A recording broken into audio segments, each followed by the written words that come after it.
Welcome back everyone to the channels. Today I have a great video for you guys to watch, so make sure that you stay locked in for the entire video as it only gets better as the video progresses. In today's video we'll be discussing Big Ten win totals. I'll be going over every single Big Ten team's win total, analyzing it, and giving my prediction for it, and 3 swing games that I think will decide whether that team goes over or under their win total.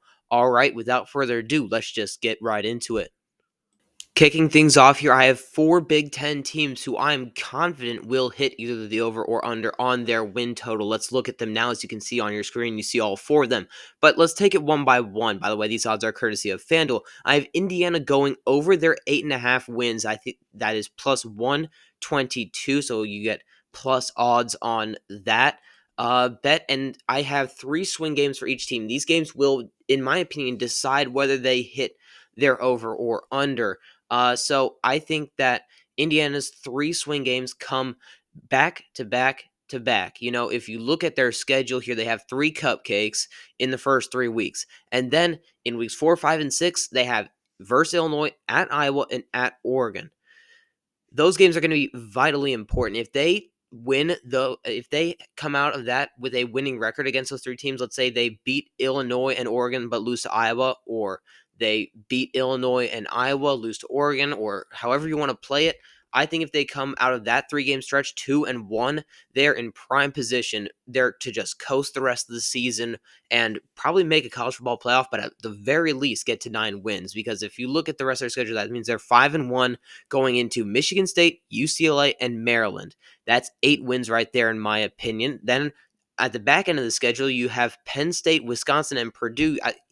You imagine you're going to get one of those, even if you, have a slip-up game against like a UCLA, or when you travel to Maryland.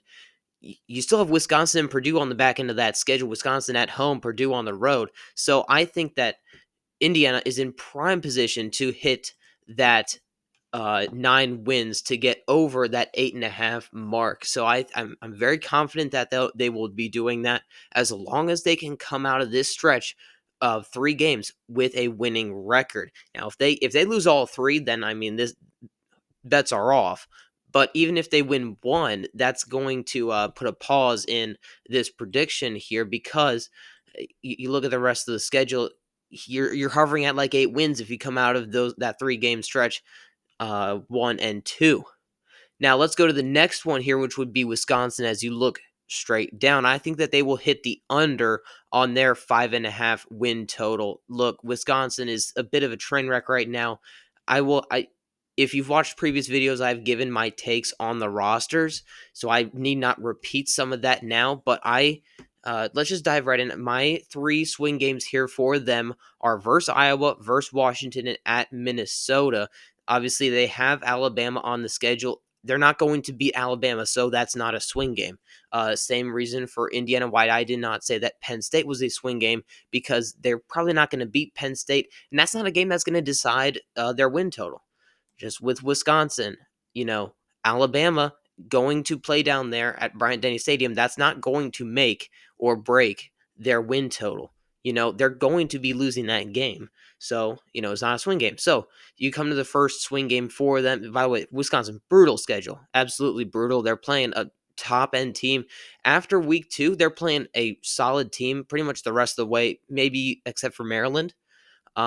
But so you go to versus Iowa. So they play Iowa at home. That's going to be a game that you really need to watch out for Wisconsin. I think it's a bad matchup for Wisconsin, which is why I have it as a swing game here. Next one will be versus Washington.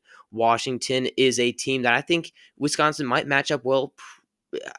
I think they actually might match up pretty well with Washington here. Wisconsin matching up against Washington. And then at the end of the year, you have at Minnesota, obviously the battle for Paul Bunyan's axe there. And that game, they might be sitting at 4 wins, 5 wins right there. So I think that Minnesota game is vitally important to win if they want to hit the over. I'm just not very confident that they will come out of these 3 swing games with a winning record. I mean, I really don't see them beating both Iowa and Washington, or going to Minnesota and winning and beating Washington. I just don't see it. Next, we look at Nebraska here. Nebraska, I think, has a very favorable schedule, in my opinion, one of the easier ones in the Big Ten. So I think that this is kind of a no brainer that they will hit over 7.5 wins. That's currently odds of -142. So not great odds, but there's a reason why, because everyone is betting the over, in my opinion, from what I've seen. Their first one is versus Michigan. So that's their fourth game of the season. They come off of probably beating Cincinnati, and they will definitely beat Akron and Houston Christian. And they have Michigan here at 3:30 slate. That's going to be a vitally important game. Then they play at Minnesota. A couple games later, they play Michigan State, Maryland in between. So those games probably going to be wins, but you never know. And then when they play at Minnesota, that's a night game on a Friday. You know, that Minnesota Stadium can get wild. I mean, it's one of the most underrated places to play at. I think it's a great environment, great fans at Minnesota. We'll be discussing them later as well. And then they play versus Iowa at the very end of the season. Look, they haven't been able to beat Iowa. If they go out there and beat Iowa, they will be definitely hitting at least 8 wins in my personal opinion. Then you have then you have Penn State here switching gears. I think that they will hit the over. I think they're one of the best teams in college football. It's pretty simple. Their three swing games versus Oregon, at Ohio State, and then there's really no one else who I really think could beat them. I have it down when they play versus Nebraska. You could say versus Indiana. You could say at Iowa, but I think Nebraska gives them the best matchup. But still, that game being at home is going to be a huge help. I think they don't match up well versus Nebraska, but I don't think that Nebraska has the talent to beat Penn State. Just as a at a personnel standpoint, I think that Penn State matches up pretty badly with Nebraska, actually, but I still think Penn State will beat them by double digits. Don't get me wrong. So yeah, I think that Penn State, all they have to do is beat either Oregon or Ohio State, and this really does hit. This next section here are bets that I am win totals that I am pretty confident in, but I'm not too as sure as the last section here, as we have 6 teams here, six win totals here that we'll be discussing. Illinois, I think that they will go under their 8.5 win total swing games at Indiana and versus USC. Those games are in back-to-back weeks. I think that they will not be favored in either of those games. And then at Washington, toward the end of the year, they have 4 games that they will be favored in at the end of the year. Right after this Washington game. So if they lose this Washington game, I think they might get upset toward the end of the year. But I think that Washington game is probably the most pivotal game. But if they go out and lose both the Indiana and USC games, I just really don't see it for them. I don't think that they're going to be favored in either in any of these 3 matchups, and I don't think they're particularly good on the lines of scrimmage or at wide receiver either. I think a lot of the overhype on Illinois comes from last year beating South Carolina and Luke Altmaier. I'm going to be completely honest. Then we have Michigan State over here. I think that they will hit their over. I think they'll get to a bowl game. They have a pretty hard schedule, but I think that UCLA game's a must win. If they win against UCLA, I think that they have an excellent chance of beating Minnesota, and I think that Minnesota line is going to be very close. And I think if things pan out right, you're looking at a 5-6 win Michigan State team at the end of the year against Iowa, and I think that extra motivation might carry them. I'm not saying that they'll beat Iowa, but I think that they'll give Iowa a run for their money, especially at home. Then we have Michigan over here. I think that they will not get to double-digit wins. I'm sorry. This Michigan team has too many holes on their roster for them to be getting to double-digit wins. I'm sorry. If you think that they will go over their 9.5 win total, I think that you're crazy right now, especially with the fact that we don't even know who's going to start at quarterback, especially with Bryce Underwood. Who knows what's happening with him, as they brought in another transfer quarterback, Jay Garcia, I think, just transferred in. And 2 of their swing games are in the first 4 weeks of the season, and they're not going to have their head coach for the Nebraska one. And I'm not sure that they that they win without their head coach there. Norman, Oklahoma is a really tough place to play as well, and then you got Ohio State at the end of the year as well. If they lose 2 of these games, they're definitely not hitting the double-digit wins. They're definitely not, in my opinion. Especially if at least one of these games comes early in the year, or even 2 of their losses come early in the year. Let's say they even beat Ohio State, but they lose to Oklahoma and Nebraska. or early in the year, it's exactly like it was last year. Early losses damper the team, and they end up losses stack on top of losses. So that's my Michigan spiel. And then we have lovable Northwestern over here. I think that they will hit the over. I think they'll somehow scrap and claw their way to 4 wins. They have at Tulane. That's a pretty big game because for Northwestern. I'm sorry, that just sounded really weird. Tulane versus Northwestern being a big game, but it's a big game for Northwestern because Tulane's a good G5 team. I know they lost a lot of their talent to the portal, but still, if you beat Tulane, then I think you at least beat one of UCLA or Purdue. And if you do that with the two other cupcakes on their schedule, they will hit that over.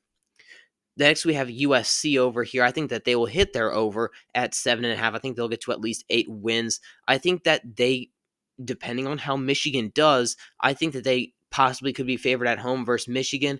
That Nebraska game is going to be really tough. The Illinois game, I think that USC, even going to Illinois, is going to be favored in possibly by 5 or 6 points. Um, that's where I would set it at. And the rest of their schedule really pans out to where they are at about 7-ish wins by the time that Nebraska game rolls around. And they have other games on their schedule after that Nebraska game. Northwestern, Iowa, Oregon, and UCLA. So I think that they really are in a stable place to hit that over, even though they have some tough middle of the schedule games like Michigan and Notre Dame. Then the last one here, the one I'm probably least confident in out of these 6 teams, but I still think will hit is the Washington over. I'm not buying a lot of the hype on them. I still think that they have a lot of holes on their roster. I still love some of their players like Damon Williams and Jonah Coleman, but still, this is not a roster breakdown. Their 3 swing games are at Michigan versus Illinois and versus Oregon.